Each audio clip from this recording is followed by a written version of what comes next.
اعوذ باللہ من الشیطان اللعین الرجیم بسم اللہ الرحمن الرحیم۔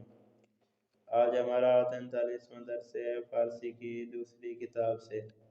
آج کے درس میں آپ کو ایک لفظ دیتے ہیں، فرماتے ہیں اس سے آپ جملے بنا کے ہمیں دکھائیں۔ لفظ ہے گوناگون، جس کا ترجمہ ہے مختلف قسمیں، مختلف قسموں کا۔ آپ کو لفظ دیا ہے گوناگون، اس سے آپ جملے بنائیں۔ ایک جملہ انہوں نے خود آپ کو بنا کے دکھایا ہے، مزید آپ خود جملے بنائیں۔ فرماتے ہیں ما غذائے گوناگون، فرماتے ہیں ہم مختلف قسموں کا کھانا کھاتے ہیں۔ معنی دیا ہے جس طریقے سے برنج ہو گیا، یعنی چاول ہو گیا، نیمرو یعنی ہاف فرائی انڈا ہو گیا، گوشت ہو گیا، ساندوی یعنی برگر ہو گیا۔ ہم مختلف قسموں کا کھانا کھاتے ہیں۔ آپ لفظ گوناگون کے ذریعے جملے بنائیں۔ نمبر 1، اس ایک میں جملہ بنا کے آپ کو دکھاؤں گا، باقی آپ نے جملے بنانے ہیں۔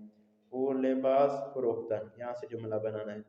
او لباس آئے گوناگون می فروشد، ٹھیک ہے، وہ مختلف قسموں کے لباس بیچتا ہے۔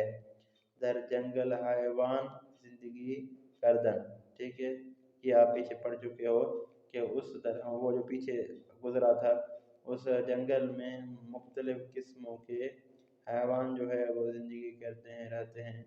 در این باغ میوے وجود داشتن، فرماتے ہیں اس باغ میں مختلف قسموں کے میوے پائے جاتے ہیں۔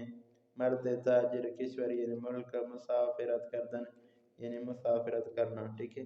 ان جملوں کو آپ نے درست کرنا ہے، صحیح طریقے سے ترتیب میں رکھ کے ایک مثال بنانی ہے جس میں لفظ گوناگون استعمال ہو۔